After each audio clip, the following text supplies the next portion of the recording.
Come on. It's like it's thinking about it.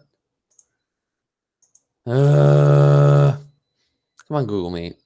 It's going to randomly start recording like in the middle of things. There we go. All right. Welcome, everybody. Happy Thursday. Great to see everyone here. We're going to be doing some more review here today from quarter one. So if you've been with me in quarter one, this will look very familiar.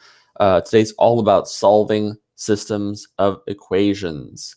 Also today, I'm trying out the captions feature here on Google Meet. So it should be putting everything I'm saying in a caption on your video as well. So if you need these captions, great, they're here. Otherwise, if you don't need them, just don't look at them, right? All right, let's do it. Today, we're talking about solving systems of equations. Please make sure you did your attendance question before 4 p.m. All right, moving onward. My live folks are going to do my stress check with me. Those of them who are on Pear Deck with me are going to quick do that. And even for, recorded folks, if you would like to, just take a second. Think about where you are on our stress check meter. Are you in a good space and can focus?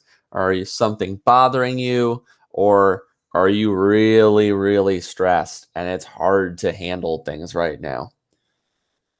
So it looks like live folks say that they are in a good space here today. I'm hoping everybody is. It's Thursday, one more day to go until Friday. And in this case, a long weekend because MLK Day is Monday. I'm so excited. All right. Objectives. So today, you'll probably be able to do more than even just these objectives that I've listed. Really, you're going to be able to solve problems involving systems of equations. We're going to focus hard, though, on the elimination method because that's the one that people get tripped up with. We're going to review over the graphing method, review over the substitution method. So let's get into it.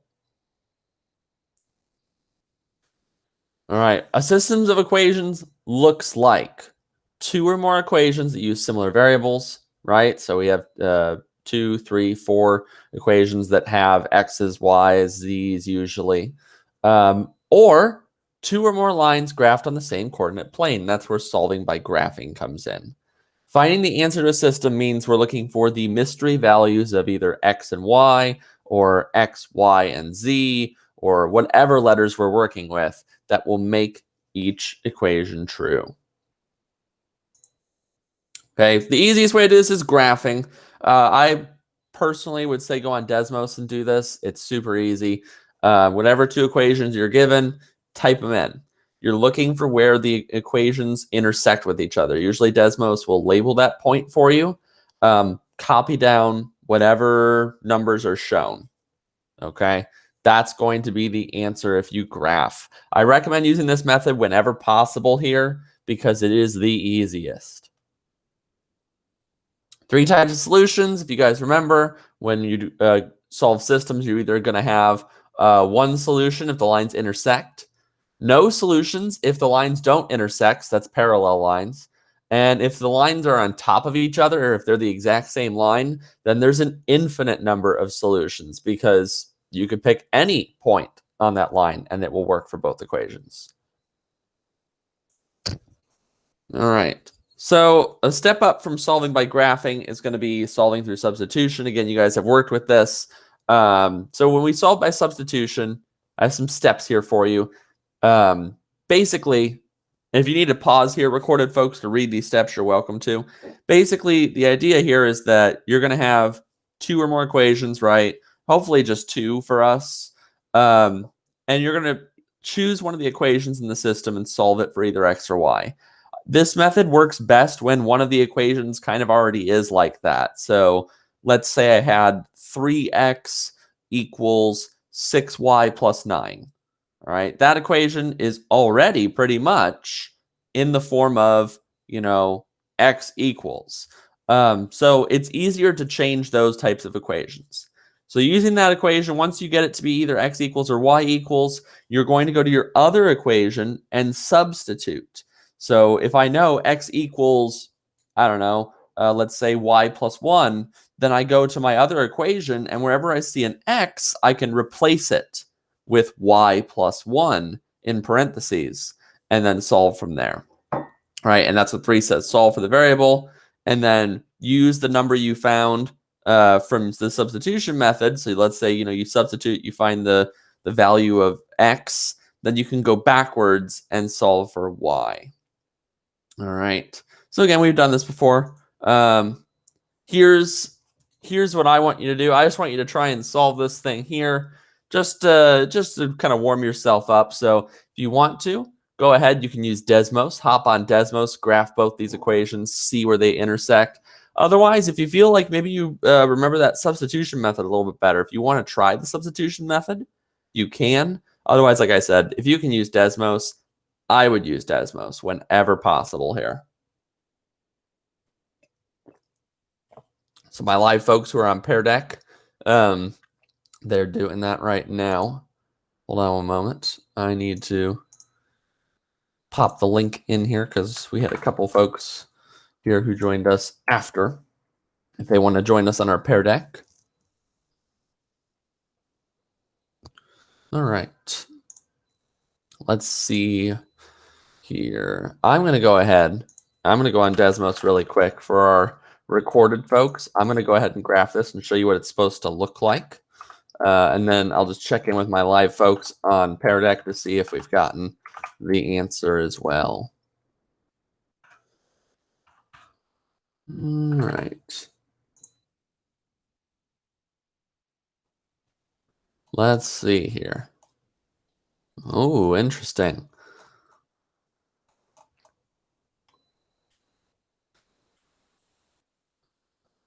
I think I have this. Yep. All right. I'm going to really quick share over to Desmos and show what happens when you graph both of these. All right. Let's see. Oh, I tried to. It didn't work, though. Got to manually do this. There we go. Let's try this again. There we go. All right. This is what's going to happen. If you try to do this on Desmos, you're going to get this. Oh, this looks interesting. I'm dragging my mouse along to look at the lines, and they don't really seem to be getting closer to each other. All right. So this is a situation where there's no solution, right? Look what happened. The lines never touched each other, right? We didn't have anything happen. So on Desmos, this makes it really clear there is no solution here. All right. But what if, what if I was actually trying to solve this with substitution? For our recorded folks, I'm just really quick going to show you what that's going to look like, and then I'll move on. So if we're trying to solve this with substitution, right, graphing is easy. Graphing showed us right away there is no solution. If we're going to use the substitution method, remember, we're going to choose an equation that already kind of looks like an x equals or a y equals equation. Or it's an equation that we can really easily get it to look like that. I like this top one because it already has like a y equals thing going on. All I have to do is just get y by itself. So to do that with this top equation, we're just going to divide both sides by that 2 that's on that y. All right, so if I'm doing the substitution method, 2 crosses out with 2. So I have just y equals. And then 6x divided by 2 is 3x. Plus 10 over 2 is 5. So y equals 3x plus 5. All right. So I'm going to go ahead down here in the second equation. Now that I know y equals 3x plus 5, we're going to substitute. 3x minus, this is why you put this in parentheses here. Because this whole thing, this whole 3x plus 5 is y. So I need to put it in parentheses to show I'm subtracting all of y. So that's why I do it like this. Okay. So the other side of that equation was 5, like that. Good. So if you distribute our minus symbol in, right, so to there, you're going to get 3x minus 3x minus 5 equals 5. All right, and obviously 3x minus 3x, number minus itself, that's going to be 0. So 3x minus 3x becomes 0. So we are just left with negative 5 equals positive 5, right? And obviously this statement is not true. Negative 5 does not equal positive 5. So that's why this ended up being a no solution. I'm going to abbreviate on here because trying to write with a mouse is kind of fun, but it's going to be no solution. All right. Now, really quick before we move on, if we had gotten, let's say, positive 5 equals positive 5, let's say we had gotten this. Okay, we didn't, but let's say we had. If you get positive 5 equals positive 5 as your end result, this is a true statement, right? 5 is 5. That is true. So if this happens, if you're left with just numbers and you get a positive statement, this means that it's going to be all real numbers is your answer, because any value for x doesn't matter. They're all going to go away. You know, any number for x will make this true because 5 is going to equal 5, right? That's just what it is. All right, so if you get down to this point where there's no more x's left in your final answer, it's either no solution or it's in all real numbers. All right, I'm going to stop sharing that. Let me hop back over to Pear Deck. Okay. Let me go ahead and keep moving. We're almost done. We have one more method to look at. That's elimination, right? Sometimes it's going to be faster or easier for us to avoid solving by substitution. If you have to solve without Desmos, sometimes elimination is a good method to use, all right? Elimination is going to be the easiest when we notice that two variables have opposite numbers on them or exactly the same numbers. So like if one equation has a 2x, the other equation has a 2x, they're on the same side, great. We can do elimination. You know, or like I said, if it's opposite numbers, like if it's 5x and minus 5x, that also is a good situation for elimination. All right, so again, I'm going to put this recording up later of all this. So, you know, recorded folks, you can always pause the video here. You can read these steps. Live folks, you're going to have the notes sent to you if you're on Pear Deck with me. Otherwise, you know, you can look at the recording if you need to as well for these notes. But elimination is basically we're going to line up our equations. So you might need to move some variables or numbers around. You'll line up the equation so each variable is directly above or below its matching variable in the other equation. Then we're going to multiply one or both equations by a number to make the variables match if we need to. Then you add or subtract the equations from each other to eliminate or get rid of a variable, and then solve the resulting equation for the leftover variable. So again, elimination is named that way because what we're trying to do is cancel out one of those letters and get rid of them so that way we're left with just the one. All right, so I have an example ready for you to look at. Here's what I'm talking about. So the problem here was x plus 7y equals 17, x minus y equals -7. This is a classic elimination problem. Why? There's two different things I could try here, right? Because these are already perfectly lined up, which is great. I have matching variables here, which are x's. So I could subtract one equation from the other, and x minus x would cancel, all right? Or I'm noticing that I have like a positive y and a negative y. So if I really wanted to, if I wanted to cancel the y's, I need this to be a -7y. So I would have to multiply every number in the bottom by 7. But I could get a 7y minus 7y. However, the easiest option here, right, is the x's already match. Let's not make this too complicated. So I subtracted the bottom equation from the top. I did x minus x is 0, 7y minus -y, right, because I'm keeping what this looks like in here.